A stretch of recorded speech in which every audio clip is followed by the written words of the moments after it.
नमस्कार दोस्तों, मैं हूं आपका दोस्त प्रदीप कुमार वांगड़े। आपका इस कार्यक्रम में स्वागत है, जिस कार्यक्रम का नाम है आपके अनुरोध पर। दोस्तों, आपके अनुरोध पर आज मैं आपको बताऊंगा भारतीय फिल्म के मशहूर एक्टर पुष्पा वल्ली। दोस्तों, अगर आप मेरे चैनल को पहली बार देख रहे हैं तो आपसे अनुरोध है कि आप इसे लाइक करें, वीडियो के नीचे रेड कलर का बटन उसे दबा के सब्सक्राइब करें, बाजू में एक बेल है उसे भी दबाएं ताकि मैं जो भी वीडियो डालूं वो सबसे पहले आप तक पहुंचे। तो चलिए दोस्तों, वीडियो की शुरुआत करते हैं। पुष्पा वल्ली बॉलीवुड अभिनेत्री रेखा, इनकी मां का नाम है पुष्पा वल्ली। इन्हीं के बारे में आज मैं आपको बताऊंगा दोस्तों, ये भारतीय फिल्म की मशहूर अभिनेत्री थी। इन्होंने तेलुगु और तमिल फिल्मों में काम किया। इन्होंने फिल्म संपूर्ण रामायण, जो कि 1936 में आई थी, इसमें युवा सीता की एक छोटी सी भूमिका के साथ बाल अभिनेत्री के रूप में फिल्म उद्योग में प्रवेश किया। इसके बाद बाल कलाकार के रूप में कुछ और भी भूमिका निभाई। पुष्पा वल्ली का जन्म 3 जनवरी 1926 को पेटापट्टू में हुआ था।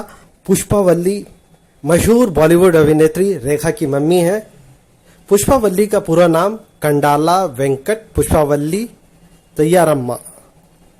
पुष्पा वल्ली का जन्म कंडाला वेंकट पुष्पा वल्ली तैयारामा के रूप में आंध्र प्रदेश के पश्चिम गोदावरी जिले के पेटापाडू गांव में कंडाला राम कोटम्मा और कंडाला धंधाचारी के घर कंडाला परिवार में हुआ था।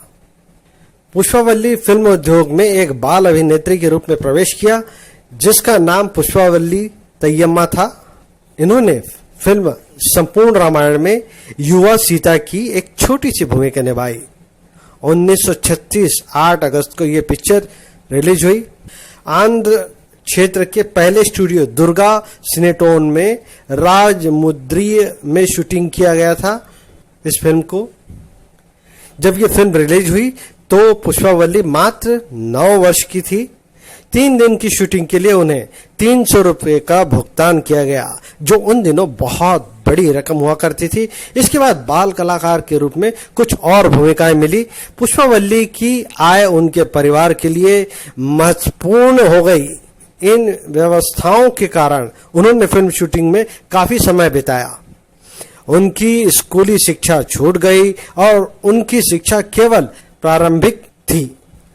उन्होंने लगभग 1940 में IV रंगाचारी नाम के एक वकील से शादी की।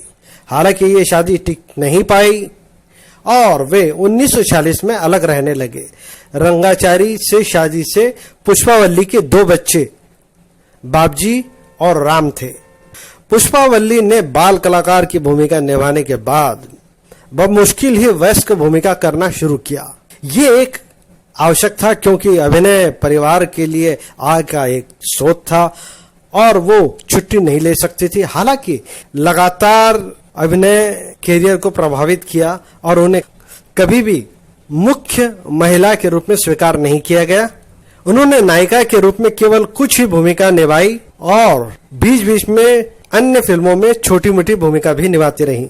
कुल मिलाकर उन्होंने लगभग 20 से 25 तेलुगु और तमिल फिल्मों में बाल भूमिका निभाई।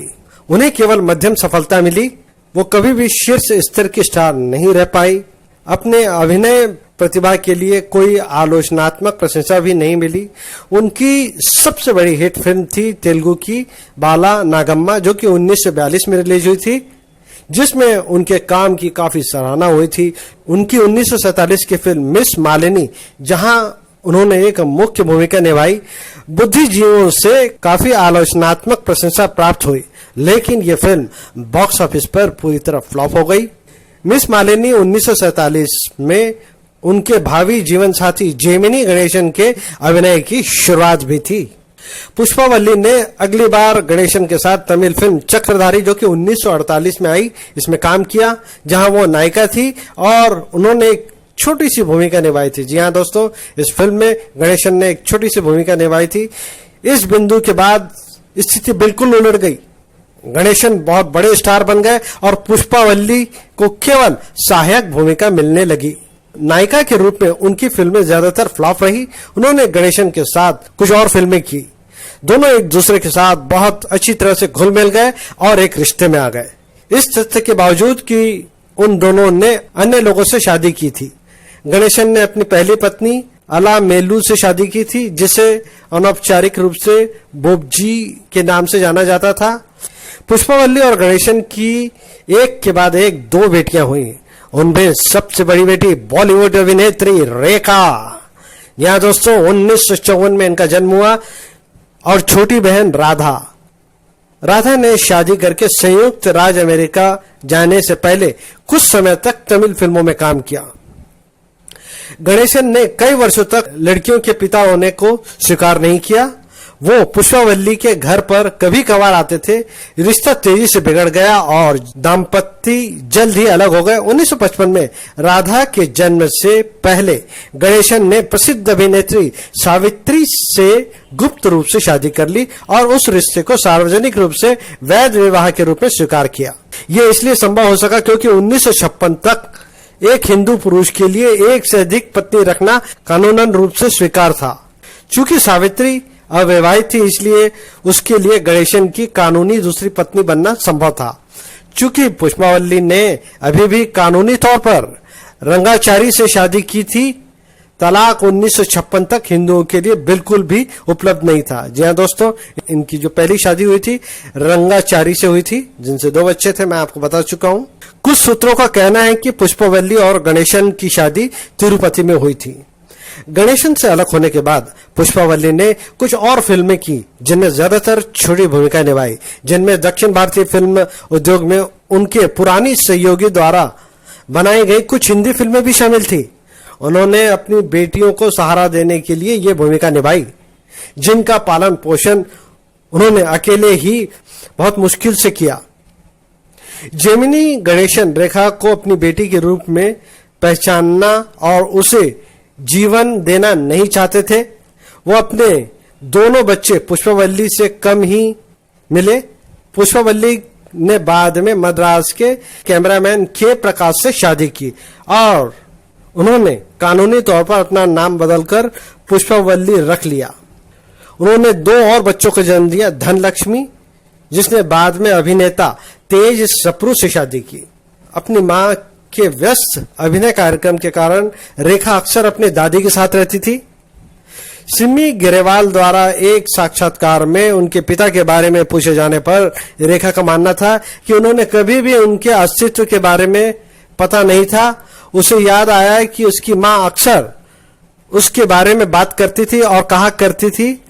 उनके साथ कभी नहीं रहने के बावजूद उसे हर समय याद करती थी और उनकी उपस्थिति को महसूस करती थी। ये तथ्य कि रेखा फिल्मों में इतनी सफल हो गई पुष्पावल्ली के लिए बहुत संतुष्टि का स्रोत था। जैसे कि ये तथ्य था कि उनकी दूसरी बेटी राधा सैयद उस्मान ने 1976 में एक पूर्व बॉलीवुड मॉडल सैयद उस्मान से सम्मानपूर्वक शादी कर ली थी और संयुक्त राज्य अमेरिका में रहने लगी थी।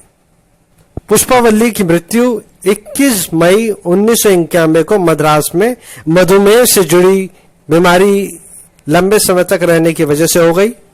दोस्तों, पुष्पावल्ली के बारे में संक्षिप्त में एक बार फिर से जानकारी देना चाहूंगा। पुष्पावल्ली का वास्तविक नाम था कंडाला वेंकट पुष्पावल्ली तैयारम्मा। इनका जन्म 3 जनवरी 1926 को पेटापट्टू, मद्रास प्रेसिडेंट, ब्रिटिश भारत, वर्तमान आंध्र प्रदेश है। इनकी मृत्यु 28 अप्रैल 1991 को 65 वर्ष की आयु में मद्रास, तमिलनाडु, भारत में हुई। ये 1936 से लेकर 1969 तक लगातार फिल्मों में सक्रिय रही। इनके सगे संबंधी है शुभा भतीजी वेदांत राघवस्य बहनोई। पुष्पावल्ली की मशहूर फिल्मों के नाम: 1936 में संपूर्ण रामायण तेलुगु फिल्म थी। इसमें बाल कलाकार के रूप में इन्होंने सीता की भूमिका निभाई थी। 1937 में चल मोहना रंगा, ये तेलुगु फिल्म थी। 1938 में आई मोहिनी भस्मासुर, तेलुगु फिल्म थी। इसमें मोहिनी और विष्णु की भूमिका निभाई थी। 1938 में सत्यनारायण प्रथम, तेलुगु फिल्म थी। 1939 वर विक्रमायम। 1940 में मलाथी माधवम। 1940 में विश्व मोहिनी। 1941 में चूड़ामणि। 1941 में तारा संसक। 1942 में बाला नागम्मा तेलुगु फिल्म, इसमें मुख्य अभिनेत्री थी।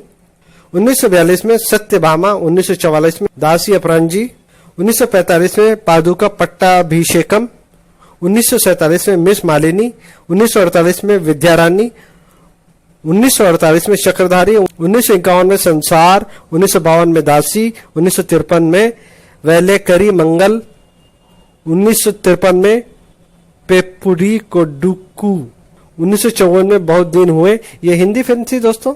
1956 में श्री गौरी महात्म्य, 1957 में भक्ति मार्कंडे, 1957 में भक्त मार्कंडे, ये तमिल और तेलुगु दोनों भाषाओं में रिलीज हुई थी। 1958 में चीचू लक्ष्मी, तेलुगु और तमिल दोनों भाषाओं में रिलीज हुई थी। लीलावाधी का रोल किया था इन्होंने। 1958 में इति गुट्टू तेलुगु फिल्म। 1958 में संपूर्ण रामायण, इसमें जो है कौशल्या का रोल किया था, तमिल फिल्म थी। 1960 में पेट्रा मनाम तमिल फिल्म थी। 1963 में गृहस्थी हिंदी फिल्म थी, मोहन की मां बनी थी इसमें।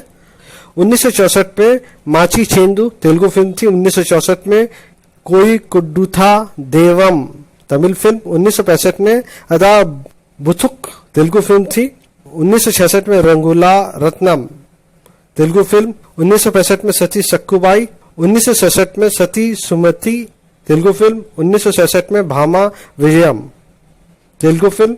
1969 में बंगारू पंजाराम तेलुगु फिल्म। तो उम्मीद करता हूं दोस्तों मैंने आपको जो जानकारी दी है वो आपको जरूर अच्छी लगी होगी। तो इसी के साथ अपने दोस्त प्रदीप कुमार वांगड़े को इस कार्यक्रम से जाने की इजाजत दीजिए। नमस्कार, जय हिंद।